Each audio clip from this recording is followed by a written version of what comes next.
Hi, welcome to JJ's Productions. We've got another Stoke City vlogcast. With me as always is Jan. How are you doing?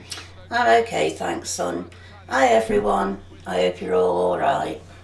So we're going to just skip the Bolton match for a moment and get onto the Bristol City match, just because a lot's gone on in the past 24 hours or so, and it's pretty important that we talk about that, but we can't neglect Bristol City, of course. So let's see about the stats first of all. Right, not too far from our own, really. They've won 9, they've drawn 8, and they've lost 5. They're currently in 11th, and we're in 12th. Their top scorer is... Didio? Yeah, Didio. I can't remember his name. Is it Frederick Didio or something like that? Famara Didio. Yeah. Alright.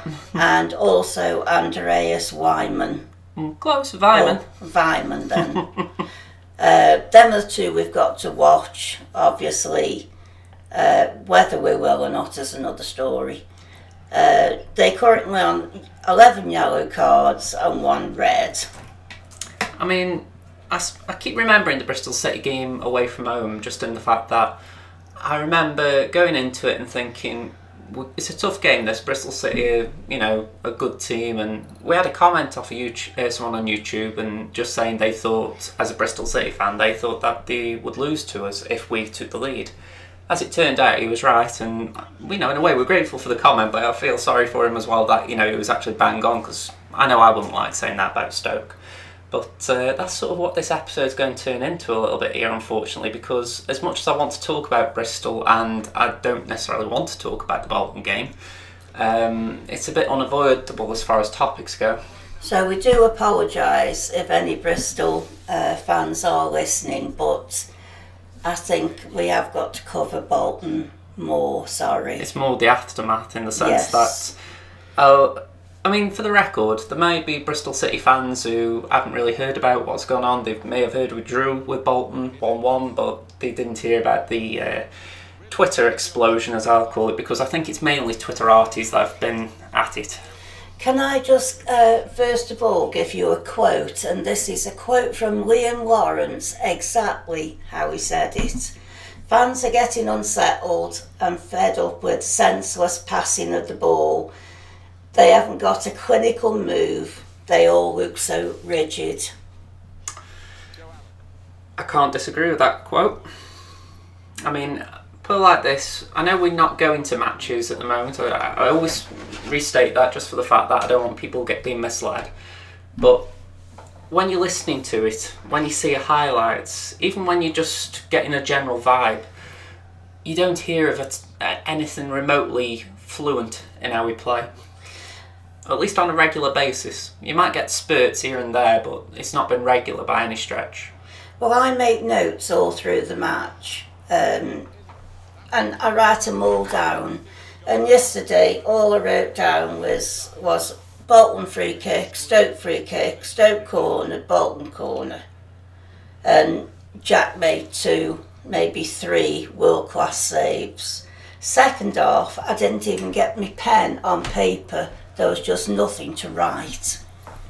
And I sat there, bored, rigid. So, in that sense, we have sympathy for the travelling supporters there. What I must say, though, is we've got to get on to Rowett's second explosive interview of the season, where the first time he seemed to criticise his players, the second time he seems to have criticised a player and the supporters. And it's no surprise the supporters have taken offence considering the player involved. I just don't get it. As a manager, you don't do that. Okay, the likes of Mourinho, they do what they want. But for being a manager, you do not name a player. The thing is, right, you're saying that. I've got to make it clear that he had to name him in the sense that it was a question. He was asked, is there a reason why, or can you understand why supporters are calling for Bojan? Put it like this, it wasn't like he could have avoided naming him. But what he could have done, he could have answered the question more tactfully. That is definite. In the sense that what he did was essentially take something that is very important to supporters at the moment, which is trying to find a way to be more attacking, and he mocked it. Now, what I can only... Because the thing is, even now, I'm still trying to side with Rowett in the sense that I don't want to change managers for another half season. But he's at a point where you're looking at it and you're thinking, you're showing cracks. You're cracking under the pressure. And if he doesn't start actually getting a performance out of the players on a consistent basis, and I'm looking at January and thinking, will that be enough?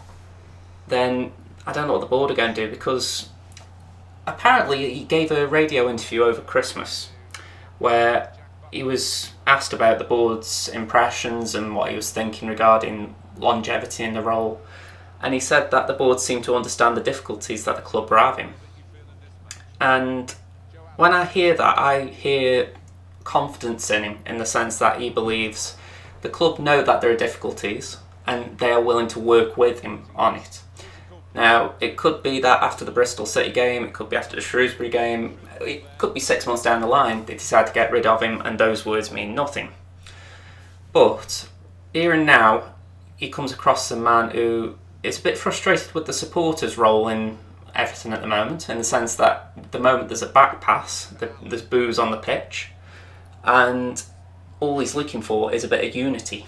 And I must admit, I'm not seeing that at the moment, and I know that the football itself isn't offering much, but I feel like there needs to be more from the supporters as far as just a little bit more blind faith. And I think the fact is, they've lost patience. So I'm not saying I'm surprised it's gone this way, but equally, I don't know how we're going to get into a good middle ground again. I've got sympathy with all the supporters who were booing yesterday. You know, I really have. I sit at home and I listen to it on the radio, and I get frustrated. For them to travel like they do, every away match, go to every home match, and pay good money to get there, if they don't go, you know, if they aren't on the free coach travel, they pay good money to get there, and they pay money to get in, plus anything else to spend. It's an expensive day out, and you go and watch crap like that. I mean, for the record, when I say that to when I've just been saying about supporters booing, and I understand where Rowett comes from, that isn't a criticism of supporters booing per se. I can understand why they do it, you know, in the sense that if they see something they aren't happy with, they have got the right and, you know, the means to actually explain why they're upset. They pay their wages. Well, I was going to say it's gone beyond that now, but they contribute towards the income, yeah. Pay towards their wages, and they go there to watch a good match. Yeah. Well, they go there to see players give 100%, and they aren't getting that. They're getting nothing from the manager. You see, what's getting me right is we seem to be at a point where we're getting club envy. We're looking at the likes of West Brom, who seem to be doing well. We're looking at the likes of Leeds, who are doing okay. Norwich. And a common theme amongst all of these clubs seems to be that they're scoring goals, they're attacking, you know. And so when you've got a coach like Rowett, who is known as being pragmatic, defensive, when the results aren't going your way, naturally the question goes, well, it's the coach. Look at the top 6 in the Premier League. You know, you've got Klopp who's attacking, Guardiola who's attacking, and Mourinho who wasn't. He's the first one out of the 6 to go. So it's quite easy to see why things go like that, because players, I can understand, do want to play in an attacking team. But on the other hand, certain players in that group don't strike me as players who would be in a free-flowing team. Just like how United have changed the last 3 matches since he went. Yeah. And Ollie come in. They've been a different team. The only thing I've got to say there is they've beaten 3 of the bottom teams. Yeah, I agree with that. But I get the point in general. You know, we aren't beating the 3 bottom teams easily, at the very least, if we're talking about the Bolton game. So, yeah. But, you know, it's just the same thing. You've got them 11 players there, and not one of them looks as if they wanted to be there yesterday. I mean, this is where I am actually curious what is going on in the dressing room, because we've got the Bojan situation where, yes, he was called out. Accidentally, I'm referring it to in the sense that the comments were obviously vindictive by Rowett, in the sense that he did choose to not only criticise Bojan publicly, or maybe call him out publicly, but he also threw Rory Delap under the bus, which wasn't very nice at all. No. On the other hand, we've also got a case of Bojan then following up and talking about respect on Instagram. So it does echo a little bit with what Man United have gone through this season, in the sense of Mourinho Pogba. I mean, did you see that photograph that someone took of him holding that can of Coke? I haven't seen that, no. Oh, is this recent? Yesterday it was. Right, I haven't seen this. And he got just 2 fingers on the Coke. Now, who holds like that? 2 fingers on a can of Coke like that? I'm just showing how you... Yeah, I was going to say a bit off. And who does that? You don't hold a can of Coke and lift it up to the fans. Right, I'll admit I haven't seen that. I mean, maybe that's just... Well, I don't know, I've got to admit I haven't seen it, so the context is hard for me there. But yeah, if that's the case again, that isn't good. I mean, the way I see it is, there is a common theme amongst club history, not just our club, but all clubs in the Football League. As soon as a manager turns on the fans will win eventually, because in the end they're the most important part of the club. The problem I've got is, it's pretty bad that we seem to be going down the road of changing managers again. And the way I see it is, nothing has happened yet. We don't know if anything will happen. But what is getting me is that there seems to be a clamour because there are certain sexy managers on the horizon. Slavisa Jokanovic seems to be the one that people are looking at. And I can't help but think, you think we're going to get him? You know, it's a bit like you the other day when you were talking about Sean Dyche, and I think, really? You think we're going to get Sean Dyche from Burnley? No, I don't. I said it, I would like him. I was going to say, that he would come. Okay. But it's the general point that I think there is a lot of, I don't know how to describe it, a lot of complacency amongst the fan base, and I think a lot are saying, oh, anything's better than this, you know, we can't put up with this tripe anymore. And then we actually get someone in who's much worse, and we actually get worse tripe. You know, I think there is a case of maybe sometimes being better with the devil you know. You know me, Josh, that is my saying, you're better with the devil you know. Mm. But after yesterday and that interview, I'm changing so quickly. Put it like this, I can understand why the interviewers split people, in the sense that, you know, it was provocative, not just towards Bojan, but to the fans. And I am actually curious what he's going to say in response to that when he has a Q&A with the press. But the way I see it is, we did go for him quite strongly in the summer. The club must have had an image of what he would do. Obviously, I was going to say, obviously he hasn't up to now. Then again though, I do not believe any of them realised the rebuilding job. In the sense that we've been talking about it besides this, when we talk about the likes of Shawcross, he's coming to the end of his time at Stoke, or at least it appears he is. You've got the likes of Bojan, who seems to be someone who the fans so desperately want in the team, yet it appears that he's just a shadow of what he was. There's just so many little problems, so many fires that a manager has got to put out, that you think, wouldn't it be better letting the current manager fight the fires, put them out, see where the land lies once the fire's out, and then decide, in the sense that, you know... I don't think he can recover from this, son. I think he's just stepped over the mark. Just a bit, well, way over the mark in my opinion, but I don't think the fans will forgive him. And to be honest, I for the record, I've got to say, start getting wins, the fans will forgive him slowly. It will be slowly. But you know what I mean? It's like, I remember Tony Pulis and the red cards. You know, people didn't want him in. He gets wins, suddenly it's like, oh, Tony Pulis. You know, so the way I look at it is... If we can't win against Millwall... Oh, we did beat Millwall, I was going to say. We beat Millwall. We didn't win Bolton. We lost to Birmingham. And we lost to Birmingham. No, them three, in my eyes, we should have got 9 points. Yeah, I mean, if you go back 3 episodes, I did say that in these 3 games we should be looking for 9. But I also was pretty firm in saying I didn't think we'd get 9. In the sense that, I think 9 was the realistic target. But if you ask me now, am I surprised we got 4? I'm not. Because, 4 was probably par for the course. I wasn't expecting to get a win at Birmingham, and I wasn't expecting a win in either of Millwall or Bolton. I was. I'm going to say, it's not necessarily that I don't want it, and if we'd have got one by surprise, I'd been more than happy. It's only 12 months ago we were playing United and... Losing. Yes, we were losing, but we were playing the top teams. Yes. We might have been losing 1-0. And this is what I'm talking about, it's the past.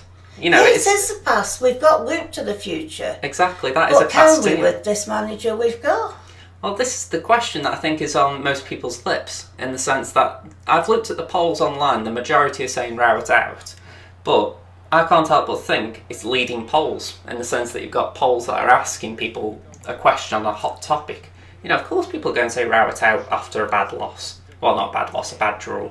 If you'd have asked that poll after the Derby County game, how many would have said Rowett out then? Of course they wouldn't. Exactly, so it's hot topics.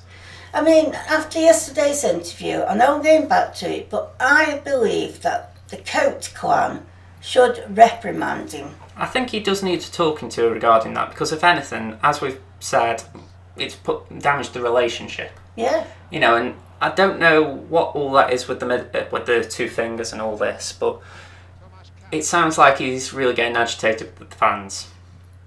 And the only thing I can say there is, how much is it Rowett and how much are the fans sort of riling him? Because I sort of hear what he's saying in the interviews of take it out on me, boo me. But I think what he's feeling is you're not going to be happy no matter what I do. He's getting to that point, and I think, well, yes, the results have really got to improve for that to stop, but equally I can understand his frustrations. You want time to actually build something. I mean, I've been saying for weeks now, look to the January transfer window. At this rate, he won't get there because the fans won't let him. Yeah, but what rubbish is he going to bring in? I've got a feeling it'd be more pensioners, Josh. Put it like this, and just for the record, I did disagree with that comment he made about looking to the future regarding Bojan as well, just for the fact that, Crouch coming on, you've got Fletcher on the bench, who shouldn't be on the bench, you've got Adam in the squad, although it looks like he's off to Scotland, so I completely agree with the fans who were saying that was a silly comment, just to add that in there. But when you're talking about pensioners, Ashley Williams and Cuco Martina, they stand out to me as bad signings, as far as age profile. And James McLean is another obvious one. Yet, if I've read my stats right, James McLean is the highest assister in our squad. Yeah. So he is contributing, even though I would say he's not had a good season. No. You've got Tom Ince who's scoring, he's getting assists here and there. And personally, I'd call Tom Ince the man of the half-season so far. And he's also in a good age profile. Benica Phobie, I think, is the biggest letdown. Even though he's on 6, is he? Or something like that in the league. Yeah. So, even though he's not playing as good as we hoped, he is contributing. Yeah. I mean, I'm looking at this because I understand what you're saying about the idea of getting the right profile and the right age, but equally, you look at the likes of Ryan Woods in terms of their age profile and you think, he's not got every one wrong. No. I mean, I just don't know where we're going to go. And it's baffling me what his thoughts are.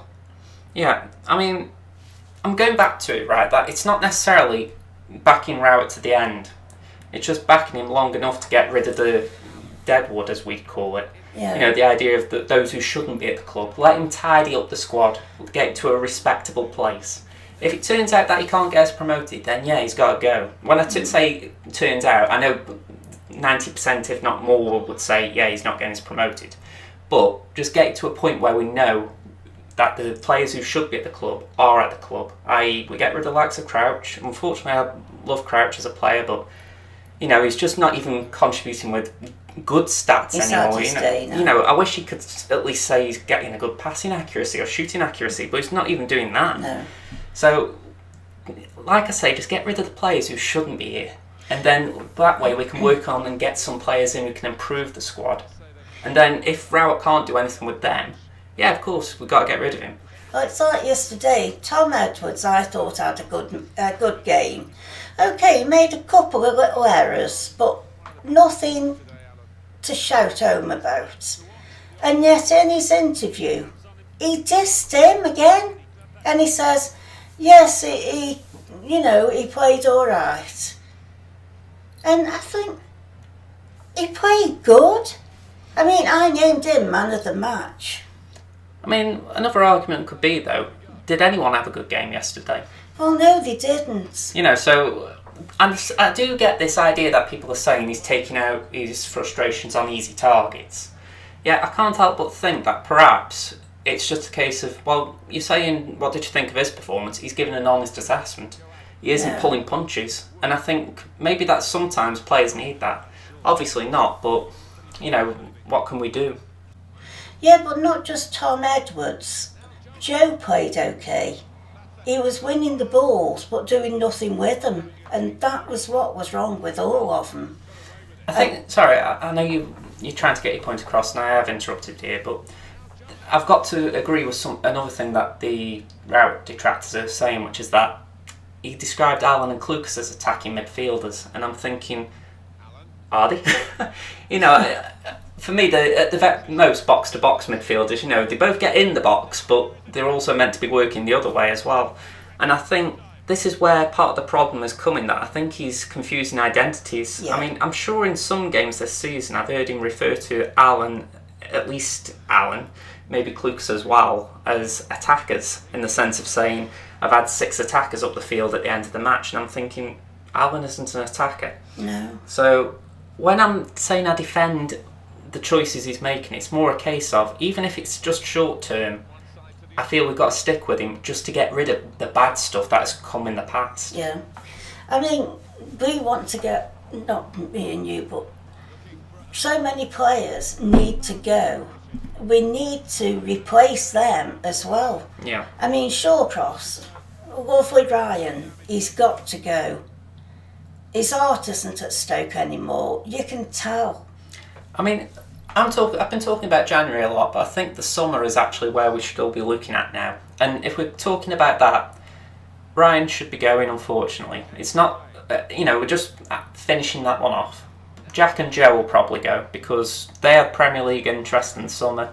They won't stay for a second season in the Championship. So both of them will go. So the way I look at it is then, who's the leader in that dressing room? Because Ryan Woods has been given the captaincy this season, but besides that, there are no other standout candidates, are there? No, there aren't. You've said Bruno Martins Indy once, but I'm not convinced there. No. And after that, I can't really think of anyone who stands out and makes me think, yeah, he's captain material. I mean, Eka, Peters, Yeah, I mean, even he might go in the summer in the sense that, one, he's getting that much stick off supporters, he might think, why should I stick it out? Yeah. But also, it might be a case of he thinks, you know what, I think I'd be better off going back home for a few years, finish my career. Yeah. Even in the past he's talked about going China. I mean, all I want is, in the new year, to come out, start playing good, and trying to get us promoted again. This was our aim from when we got relegated, that we said we'll get promoted straight back up. I know that this is something that you won't be aware of just for the fact that, you didn't follow the Championship much last season. But I think Norwich are a club to look at as well as far as sticking with a manager. Daniel Farke, he didn't have a good season last year with Norwich. I mean, they, if I remember right, were in their second season back in the Championship. I can't remember off the top of my head if it was first or second. But the fact is, they brought Daniel Farke in, and from what I can tell, they had a very mixed season. I think they ended in mid-table. And they stuck with him, which I was quite surprised at, because the board at Norwich can be ruthless when they need to be. So I thought, okay, they must obviously think something's going on there. And as you will recall, when we played Norwich, I was actually surprised how well they were doing, even more so now that they're still up there. And I can't help but look at this image of a club who didn't have a good season, probably had a worse season than they were planning, but managed to stick it out and reap the benefits the following season. And I just think, could that be us if we waited out a year? In the sense that there were players at Norwich who were just getting out of the picture, like, for example, Russell Martin, a long-serving centre-half there who decided to go to... Actually, I think he went on loan to Rangers. And they released Wes Hoolahan, who I think went to West Brom. So, you know, 2 instances there, but players who naturally came to the end of the time at the club, and it freed up spots for other players who seem to have helped to flourish the club. I mean, I'm looking at it now, and as far as I'm concerned, the whole lot of them can go and bring all new ones in. There's a large part of me that agrees there. I mean, I think Rowett's signings haven't been 100%. You know, when I've been praising some of them, you know, I have criticised others. Martina, Williams are the 2 that, even though Williams has had good games, I think he's the wrong type of signing. McLean, again, I'm saying the wrong type of signing. Even when we bought him in, I didn't know why we bought Cuco Martina to the club. So, you know, there's a whole bunch of iffy ones, but I do try and glean the positives out of the good ones.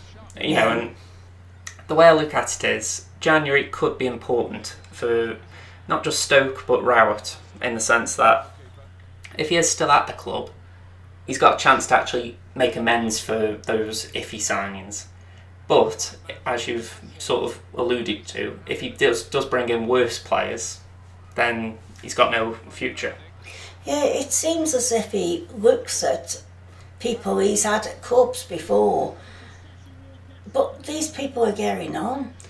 I mean, just a general one, but it irritates me that, for example, I've heard about a signing today in the Championship and it's just really gone over my head. Who was it? That was West it. Brom. That was it. Mason Holgate to West Brom. And I couldn't help but think, hello, young centre-half, why didn't we go for him? Yeah, you know, especially considering he's played for a top club like Everton. So you look and think, why weren't we in for that? Yeah. And it makes me think, who is at fault there? Is it the manager or is it the scouts or all those in charge of that department? Yeah. You know, because I think it was quite public that Holgate was going to go somewhere in the Championship. Yeah. And I'm assuming privately it was public-private, if you like, for a long time. So you think, why was no one sniffing around that and saying, come on, we need centre-half? I mean, how many times did I say, we want Aidan Flint? We've got to get Aidan Flint. Well, we've been saying that before this season. We've been saying it for about 2 seasons. So, you know... and we never even flinched for him. Which, again, annoys me. But, I just don't get the logic of it all. I don't, honestly. I mean, for me, that's errors before Rowett came in as well. Because Flint would have helped us out in the Premier League, let alone the Championship. Yeah. So... Well, that's where I couldn't understand why Hughes didn't try to sign him when we were in the Prem. Yeah, it's so bizarre. I mean, we're talking about one player there, but it's just the general problem we've had. I mean, it's like last season we seemed to think Kevin Vimmer would be the solution. You know, and it's just a catastrophe of signings. And then we had Wolfie, as I call him. Yeah, I mean, he was okay and then he really went bad, but... Yeah. You know, you just look at it and you think, we need someone who, at the very least, brings in his own players with his own identity, so that if it goes wrong, we know what we've got to clear out. Whereas, if we just keep going with the idea of, alright, 6 months is enough, you're not doing well, get rid, then it means we've got to suddenly find a new manager with a new philosophy, and we've got to try and get their players in. So, say Sylvia Jukanovic, for example, the ex-Fulham manager, I'd imagine he'd want these flair players from abroad, and you think, well, okay, that could work. We've had the Arnautovic's before. Yeah. But equally, you think, what happens if you do get the duds? Like Ramadan, we've just seen him go back to Egypt. Yeah. And you're thinking, I know that you can't go for the British option every time. You can't go for a Huddersfield Tom Ince every signing. No. But equally, it's a bit of a risk just saying, well, let's wipe the slate clean and try with a new fella, because for all we know, the new fella ain't going to do as good, or we could do worse. I mean, I've seen what they look like on the pitch, our team, and I just want to see what they were like on the training pitch.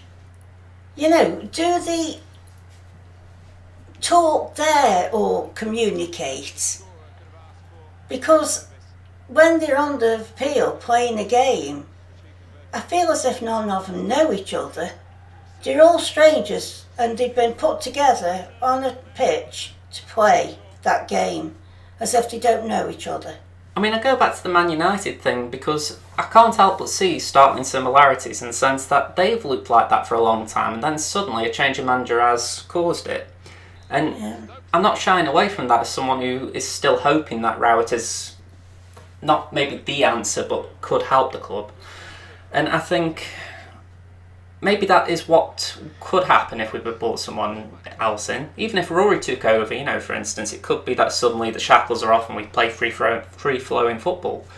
But on the other hand, you could have what I would call the Terry Connor effect, which is really dropping down the league.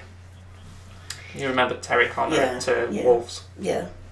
But we just need something because we're just going to decline.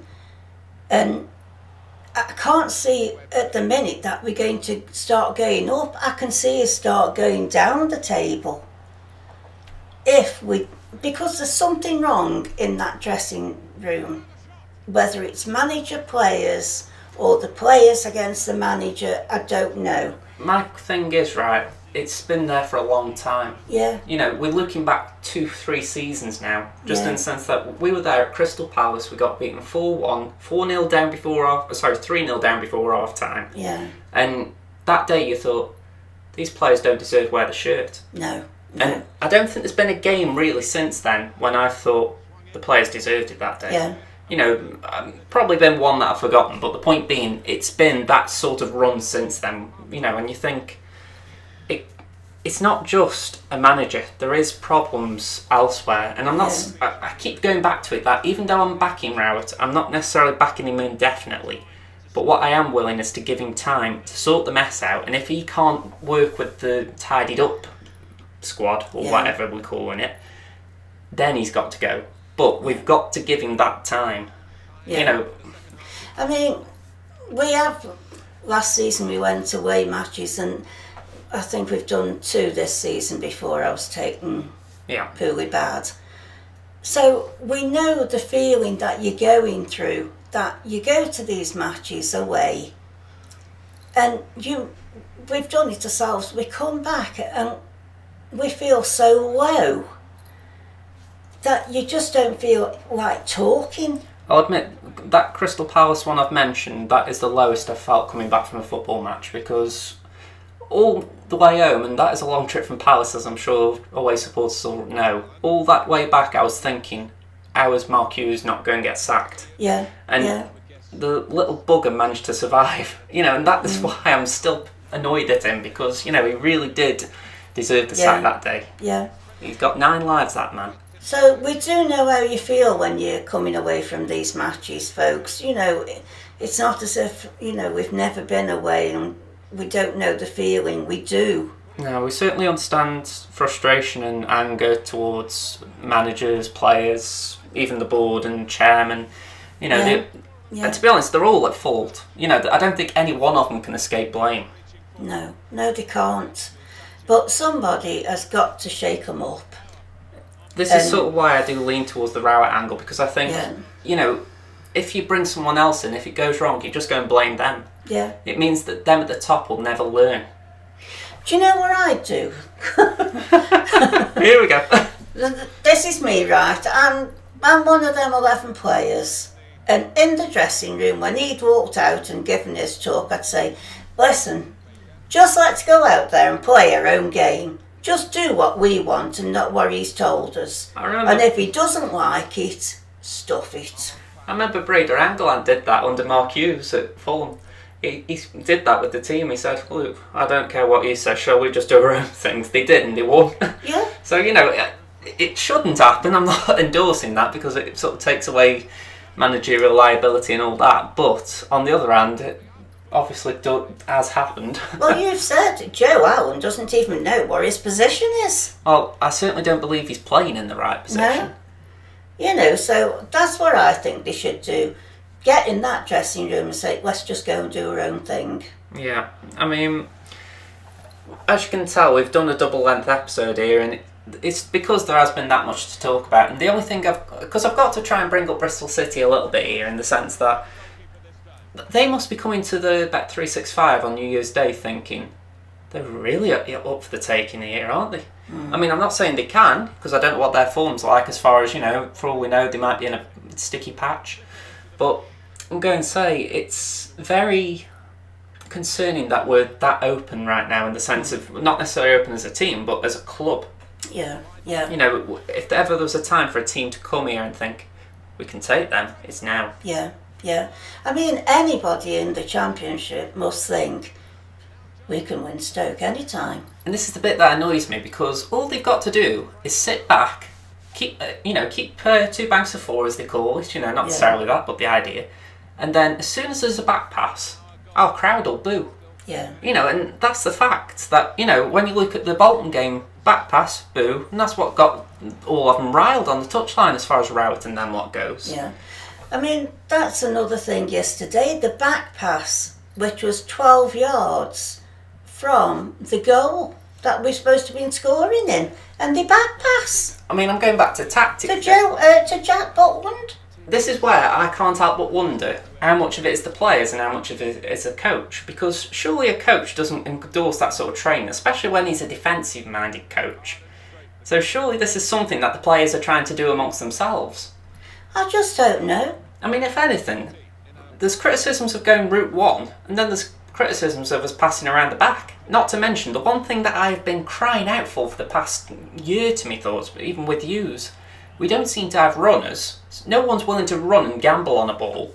And equally, we don't have competent set pieces. I.e., even when we're lumping it in the box, we don't have a set piece in mind. We just lump it and hope someone will we've got 11 challenge. players defending, and then Jack decides to kick the ball.